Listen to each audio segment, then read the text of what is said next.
Fala galera, tudo bom? Aqui é o Rian do Ateliê Júpiter e no vídeo de hoje a gente vai falar sobre uma questão financeira muito importante para quem tem um negócio, seja na impressão 3D ou qualquer outra área. Eu já vi uma empresa fechar e não foi por falta de cliente e não foi por falta de dinheiro, foi por falta de planejamento. E por isso que eu quis fazer esse vídeo. Vamos começar com a história da onde que começou essa ideia. Alguns anos atrás, antes mesmo de eu sequer pensar em ter um negócio de impressão 3D, eu vi um vídeo numa rede social da pessoa falando que o negócio dela estava fechando porque ela não soube separar o dinheiro pessoal dela e o dinheiro da empresa. Aquilo ficou na minha cabeça, fiquei pensando, poxa, é uma coisa tão simples, mas passou. Depois de um tempo, abrimos o Ateliê Júpiter e aquilo me voltou na cabeça e eu fiquei com aquilo pensando, poxa, eu não posso cometer esse mesmo erro. O dinheiro do ateliê é o dinheiro do ateliê e o meu dinheiro é o meu dinheiro. Mas como que a gente pode fazer isso na prática? Eu fiquei pensando, né? Porque a gente, olhando de fora, é muito mais fácil. Então esse foi meu pensamento desde o começo. O dinheiro do ateliê é separado. Claro, eu vim de uma realidade onde, pelo menos no começo, eu tava com um dinheiro legal e eu não precisava ter muito retorno pra mim. O dinheiro que entrava do ateliê, eu pegava ele praticamente inteiro e retornava pro ateliê. Mas isso a gente vai adaptando de acordo com a realidade de cada um. Tem gente que precisa desse negócio, principalmente nos negócios pequenos, tem que ter essa separação, porque afinal é o nosso negócio que vai pagar o nosso salário. Mas quanto que a gente vai nos dar de salário? E aí a gente tem duas opções. No meu caso, o que eu fazia? Eu fazia por peça. Como no começo a gente não tinha um volume muito grande de peças que a gente vendia, cada uma a gente separava um valor, uma porcentagem para ficar para nós, como recompensa ou como salário, e o restante retornava para o ateliê para comprar mais material, para ser fluxo de caixa no geral. Então isso vai ser variável. O que eu tô falando aqui não é uma regra, mas é uma coisa para vocês se atentarem. Não quer dizer que tenham que seguir com esses números exatamente, com esses valores ou com essa ideia, mas é mais para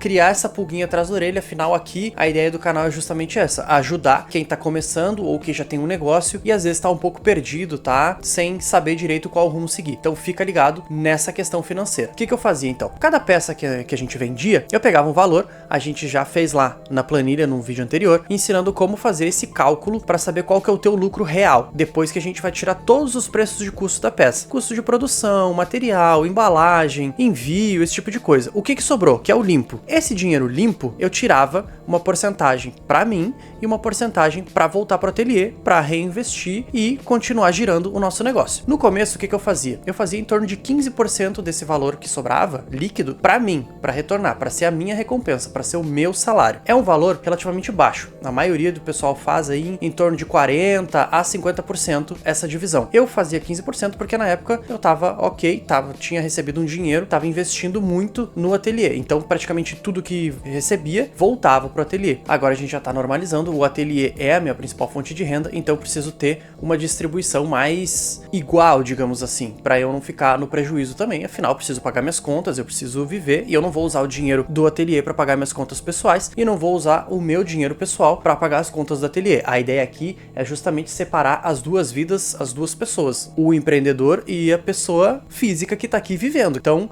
tem que ter essa separação. E aí, para fazer essa separação, existem duas maneiras. A como eu fiz, que era peça por peça, caso a gente tenha um fluxo um pouco menor, fica mais fácil da gente separar assim. Lembrando, sempre anotando tudo. O Excel é o melhor amigo de quem não quer se perder. Então eu tenho uma planilha aqui que a gente conta tudo lá pra frente. Eu já sei quais vão ser os meus gastos, quais vão ser as minhas projeções financeiras para daqui a 1 ano, 2. Eu sei que se eu gastar X, vai impactar lá na frente. Se quiserem, depois mais pra frente eu posso fazer um vídeo mostrando essa planilha pra vocês, mas não é o caso agora. A outra opção que a gente tem é de fazer o fechamento do caixa no fim do mês. Então todo o dinheiro que volta deixa separado, depois no final do mês vocês vão fazer essa divisão entre o nosso dinheiro e o dinheiro da empresa. Então pode escolher se quer fazer peça por peça ou venda por venda, depende da tua área de negócio, ou se quiser fazer no final do mês um fechamento de caixa ali geralzão. Vai da realidade de cada um e aí vão contar as porcentagens de acordo com a tua realidade, de acordo com o teu objetivo. Então vamos aqui pensar que a gente tem uma peça que a gente vendeu aqui, R$100, tá? Por exemplo, vendemos a peça a R$100, ela custou 40 para nós. Isso aqui é um exemplo, tá? Não quer dizer que é esse o cálculo de venda, mas vamos supor que ela custou 40 reais e a gente vendeu ela por 100. Vai sobrar 60 reais para nós. Então a gente vai ter que fazer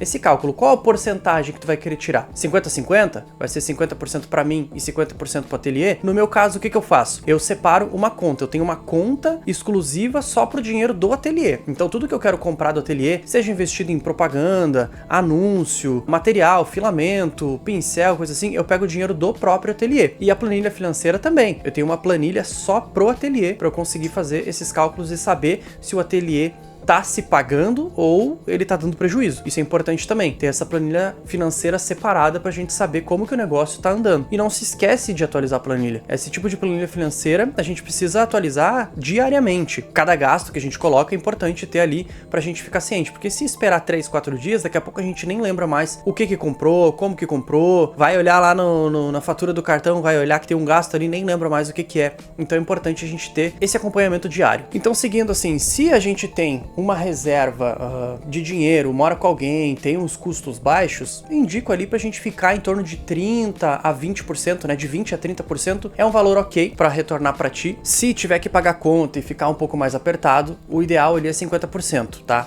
Não menos que isso. A gente sempre tentando trabalhar ali em torno de 50% do valor voltar pro negócio. Não menos que isso, porque senão às vezes o negócio não fica muito sustentável, a não ser que sejam valores muito altos e o teu custo de produção seja muito baixo. Então, como eu falei, adapta de acordo com o teu tipo de negócio. Aqui eu estou usando como exemplo a impressão 3D, que é o que eu trabalho, mas esse tipo de coisa a gente vai adaptar para todo tipo de negócio. Então, voltando para o nosso exemplo, se a gente vendeu uma peça de 100 reais que ela custou 40, vai sobrar 60, o ideal é a gente fazer o quê? Pega 20 reais para nós, 40 retorna para o nosso negócio. Então assim a gente consegue manter um fluxo bacana. Claro, se tiver um pouco mais apertado e tu quiser pegar um pouco mais, aí faz meio a meio, 30 para cada um e vai mantendo assim, não se esquecendo de anotar tudo, cada coisa. Beleza? Então acho que basicamente era isso, passar para vocês essa parte de planejamento financeiro. Eu tô começando a entrar um pouco mais nisso nos vídeos, eu vi que o pessoal gosta bastante, passar um pouco da minha experiência e das minhas reflexões, porque eu também sou relativamente novo nessa área de negócios, tô aprendendo muito e eu acho que isso que é o mais legal do empreendimento, é da gente aprender e da gente passar os nossos conhecimentos adiante para que os próximos não tenham os mesmos problemas que nós tivemos. Então, muito obrigado a todo mundo que está acompanhando o vídeo. Tô lembrando que agora a gente liberou os membros do canal. Se quiser apoiar a gente, se gosta do nosso trabalho, sejam muito bem-vindos para se tornar membros. Pretendo mais pra frente fazer alguns vídeos exclusivos, tutoriais, tirar dúvida, coisa assim. Tem o nosso grupo do Discord aqui também. E se quiser também ajudar a gente, tem os links embaixo dos materiais que a gente utiliza aqui no ateliê. Então só tenho a agradecer o crescimento que a gente está tendo aqui no canal. Cada vez mais chegando gente, é sinal de que o trabalho está sendo reconhecido e que eu tô fazendo certas coisas, né? Então eu fico muito feliz de ter esse reconhecimento aí e de ter vocês junto comigo, beleza? Então muito obrigado, aguardem o próximo vídeo e tamo junto!